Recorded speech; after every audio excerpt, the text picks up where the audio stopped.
Почитуван градоначалник Блажевски, високопресвещени владико, господин амбасадоре Плевнеш, очи игумане, почитувани присутни. Ги слушнавме овие воведни убави зборови на митрополитот и на господинот Плевнеш. На сега мислам дека треба да се посветиме и фокусираме на она што мислам, барем јас, нели како научен секретар на овој настан, дека што треба да, и всушност и да ја одбележи најмногу цела оваа годишнина.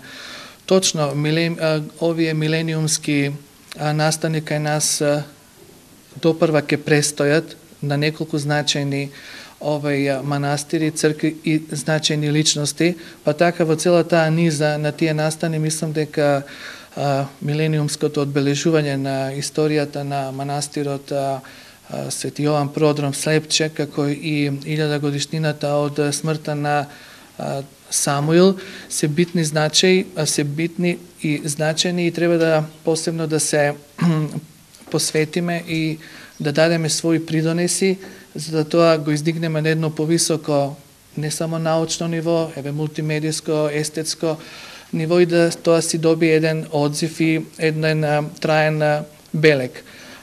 Така јас, размислувајќи околу концепцијата на самиот настан, обично овие големи јубилеи, посебно кога се однесува за некој така важен споменик како што е Слепче или сеедно од сферата на тоа наше културно-историско наследство, обично се предвидува, значи се практикува тоа да се организира еден научен собир, симпозиум, но пред се мислам на една монографија која ќе ги опфати сите историски слоеви од основањето на манастирот до денешното време.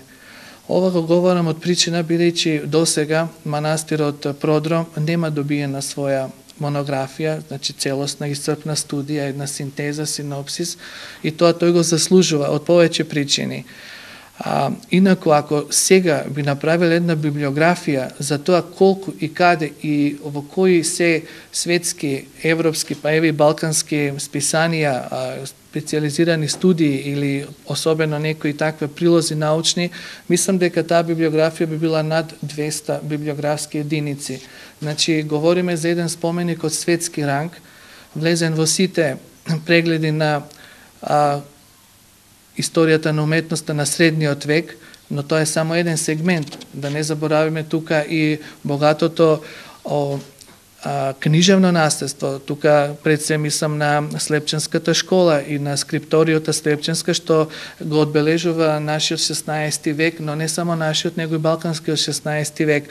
Тоа е една огромна ризница, која за жал митрополитот нагласи таа денеска е разнесена во повеќе европски и светски центри, од Петербург, Москва, Едеса, Софија, Рим, Белград. Втора работа е значајот на Слепче, значи неговата историја, која најраната историја се положува со времето на византиските владетели. Значи говорам за пишаните документи од крајот на 13-тиот век, па историјата негова низ 14-тиот век. Особено она што е вредно, тоа е неговата историја од 16-тиот век. Значи Слепче, историјата на Слепче е поврзана со историјата на Охридската архиепископија, историјата на нашите најекспонирани, најмоćни мецени, ктитори, донатори. Тоа се кратовските кнезови од фамилијата на Пепичи, кои овдека се закупци на рудници и стануваат не само најголеми донатори кон манастирот и покровители, не само на Слепче, тука и манастирот, значи Топличкиот манастир, Пречиста Кичевска исто, но и добиват високи и одговорни функции во хиерархијата на Охридската архиепископија, што е особено важно. Самиот дел околу уметничките вредности и старините на Слепче, да. Крајот на кратовските кнезови, каде завршуваат нивните животни? Балкан? Да, тие згаснуваат нивните семејства веќе почетокот на 17 век, ја губат финансиската моќ, зашто веќе настануваат други услови во самата империја и некаде кон средината на 17 век тие веќе се губат од историски извори, ние не може да ги следиме значи понатака.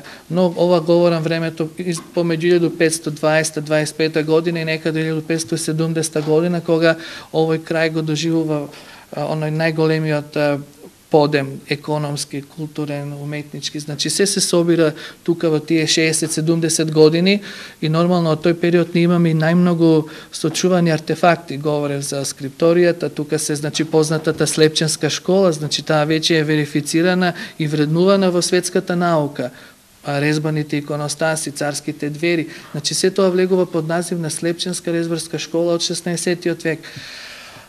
За жал, старата црква денеска не е сочувана. Католиконот, главниот на манастирот, не е сочуван, но затоа сочувани се влезните портални партии кои датират малку подоцна од тоа, но да не заборавиме дека автентичноста на слепченската трпезарија е исклучителна и таа е една помеѓу 4 автентични што се останати средновековни трпезари во Македонија.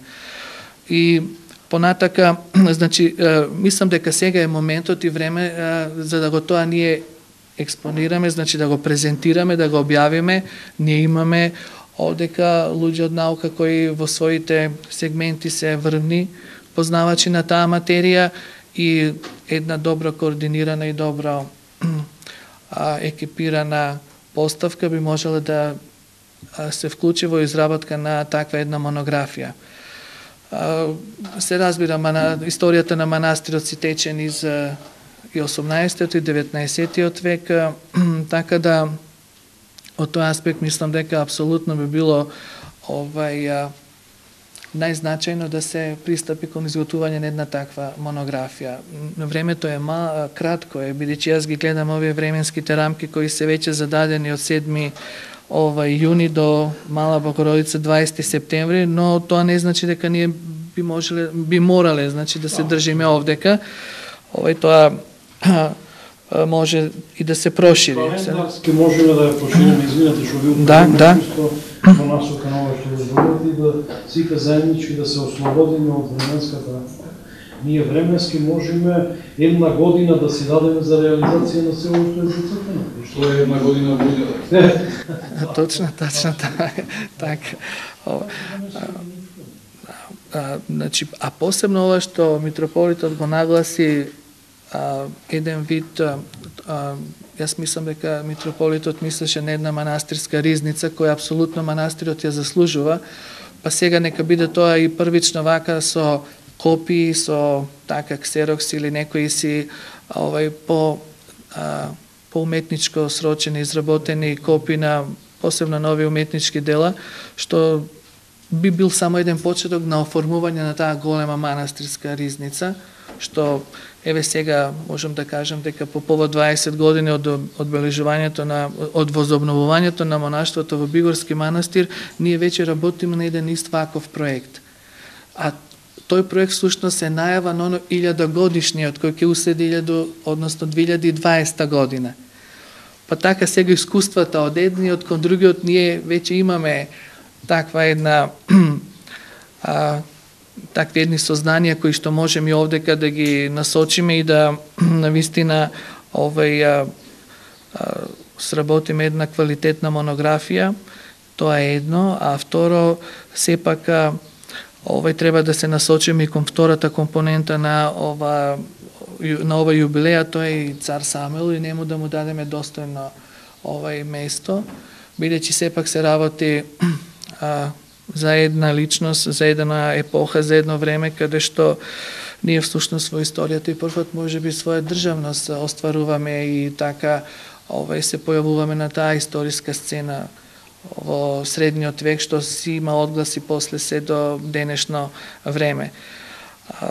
Мислам дека тие две работи, монографијата и самиот симпозиум би биле доволни за да како еден сублимат за се она што е важно и битно да се истакне и самиот јубилеј да си добие едно место во ова денешна наша историска и тековна, значи современа историја.